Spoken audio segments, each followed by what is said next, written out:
Hello and good afternoon. Thank you for joining us today.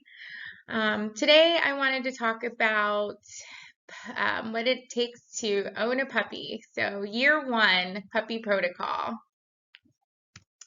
So, you just got a puppy. Congratulations. Puppies are cute and they can be so loyal, but it's a big responsibility. There is a lot of medical responsibilities that come with owning a puppy. So just a broad overview, what you're responsible for, physical exams, basis, recommended vaccinations, diagnostic testing, fecal exams and deworming, spaying and neutering, flea and heartworm prevention, and then of course, sheltering and training your puppy. So we'll start with physical exams. As I mentioned, those are the foundation, the basis where you always want to start from. And you want to do what we call tip to tail, where you're basically looking at all of the external features as well as listening to the breathing and the heart, respiratory, make sure that everything is healthy and there's no obvious issues. All right, so the second thing is going to be vaccines. And personally, this is what I consider one of the most important things to make sure you get done to protect your puppy. Because when they're young, they're going to have a lowered immune system and be more susceptible. So there's two different types of vaccines. There's core vaccines and there's non-core. Core vaccines are strongly recommended.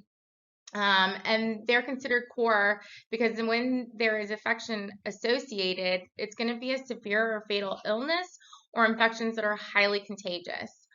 So core vaccines for dogs are going to include your rabies vaccine, and then typically the distemper, adenovirus, and parvovirus vaccines are going to be in a combo. Non-core vaccines are considered lifestyle vaccines, so they may be required by your kennel facilities or recommended by your veterinary team after discussing the risks and benefits and basically what the puppy's lifestyle is going to include. And those are going to be your leptospirosis, your bordetella, your para-influenza, your canine influenza, and your Lyme vaccines. And there is a schedule to help understand when they should be vaccinated. So they're going to start at about 6 to 8 weeks. And that's going to start off with your distemper, adenovirus, parvovirus combo, and your bordetella vaccine. At 11 to 12 weeks, you're going to have your second distemper, adeno, parvovirus combo. It's called a booster at this point. You're going to start with your leptospirosis vaccine. And typically, most places will not do leptospirosis until they're about 11 to 12 weeks. And then Lyme vaccine also starts around this time, and that's one of those lifestyle vaccines. It's going to be typically geographically dependent. If they're inside only, then you may not need it. But if you go up north or you're in the woods, ticks carry Lyme disease, so you want to get vaccinated against that. 14 to 16 weeks, your final distemper combo, so there's a set of 3. Your final lepto, that's a set of 2, and then your final booster, which is also that second vaccine.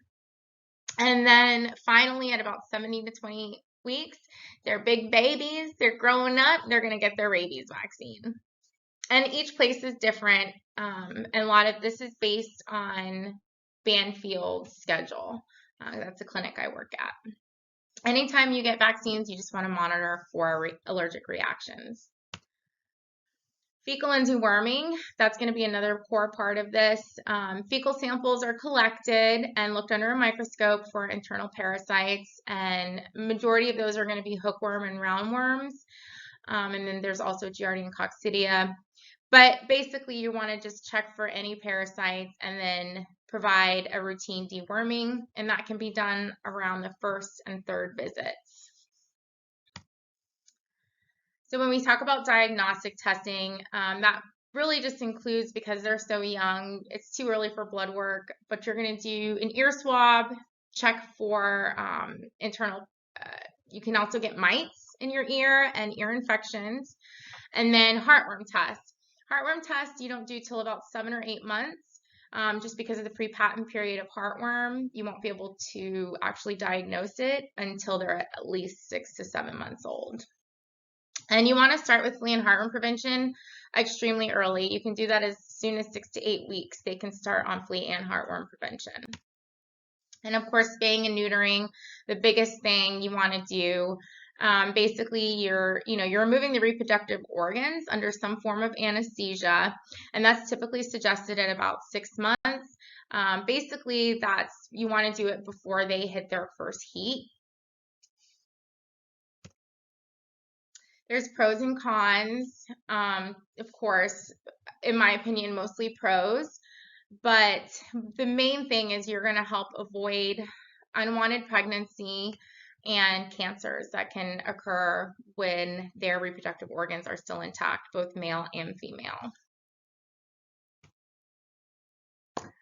And that's it. You've successfully made it through year 1. Congratulations. Thank you. And after year 1, when should I be coming back to follow up on vaccinations?